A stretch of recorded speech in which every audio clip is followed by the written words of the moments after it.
Pour bien utiliser Photoshop, il est indispensable de faire un petit tour dans les préférences pour s'assurer de la performance et des possibilités d'utilisation qu'on pourra en faire au mieux. Pour ça, dans Photoshop sur PC, ce sera en déroulant le menu Édition, tout en bas que vous trouverez le menu de Préférences, et sur la partie Macintosh, dans le menu Photoshop, Préférences. Également accessible par le raccourci général CTRL-K. On arrive donc sur le panneau général des préférences. Ici, on va pouvoir régler un certain nombre de choses, chacun des points ayant évidemment un but bien spécifique. Par exemple, un signal sonore en fin d'opération longue me réveillera un petit peu en me disant bien que j'ai terminé l'opération. Certains réglages concerneront également l'usage de souris avec la molette, par exemple. Sur la partie interface, on va visualiser ici le comportement des fenêtres avec le bord gris qui pourrait être changé de couleur ou encore les cadres ombrés. On pourra également définir ici les options de texte de l'utilisateur en choisissant la langue que l'on a, mais également la taille des caractères. Je peux passer sur l'onglet suivant, soit en le choisissant, soit en cliquant sur le bouton suivant, pour voir ici la gestion des fichiers. Systématiquement, lorsque l'on enregistre une image dans Photoshop, une petite vignette, un aperçu, s'enregistre avec. On pourra choisir, pour un problème de poids, de ne jamais le faire, ou encore de nous poser la question à l'enregistrement. Par défaut, il est surtout enregistré pour ne pas vous pénaliser. Mais en cas de besoin de trouver des poids à minima, on réduira toujours, de façon significative tout de même, le poids des fichiers. Une petite nouveauté ici, la possibilité de réenregistrer non pas systématiquement à l'endroit d'origine de l'image. Donc en cochant cette case-là, on revient dans une situation où l'image se réenregistre à l'endroit où elle était quand on l'a prélevée, quand on l'a ouverte. Il y a moyen maintenant de choisir qu'il mémorise un nouveau chemin. Tous les réglages concernant la compatibilité avec Camera Raw et les préférences directes de Camera Raw sont accessibles ici.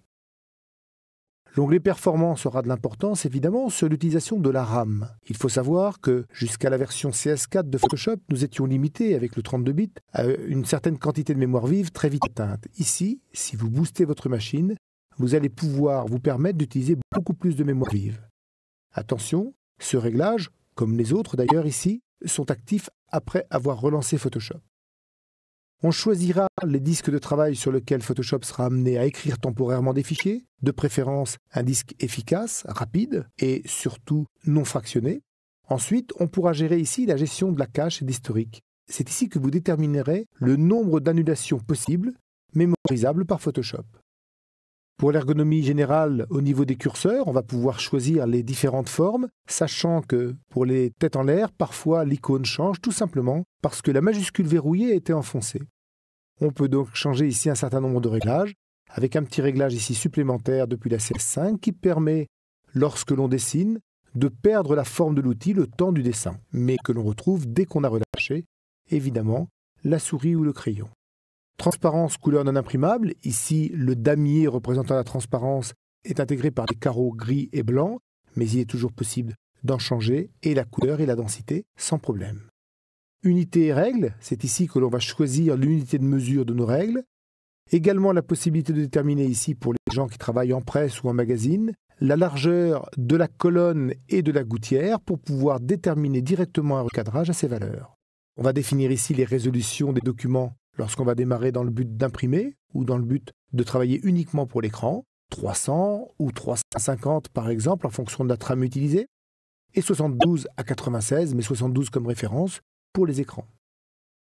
Repère grille étrange, pour tout ce qui est repère, vous allez pouvoir choisir par un clic sur le pavé correspondant à la couleur que vous voulez affecter à ces différents repères, que ce soit les repères que l'on va extraire des règles, ou les repères commentés, ou encore la grille affichable directement au-dessus de l'image Photoshop.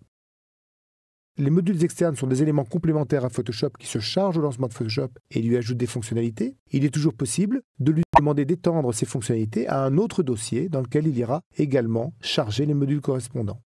On va pouvoir régler ici certaines informations concernant la saisie de texte et l'affichage, entre autres par exemple la taille d'aperçu des polices de caractère qui peut être réglée plus ou moins grande pour un confort supérieur. Et puis pour ceux qui ont la version étendue bien entendu, l'onglet 3D permettra également de déterminer la VRAM disponible pour la 3D, le tout étant basé bien sûr sur les cartes graphiques de type OpenGL. Il est important de prendre le temps de bien paramétrer ses préférences pour des performances accrues et un confort de travail adapté à votre souhait.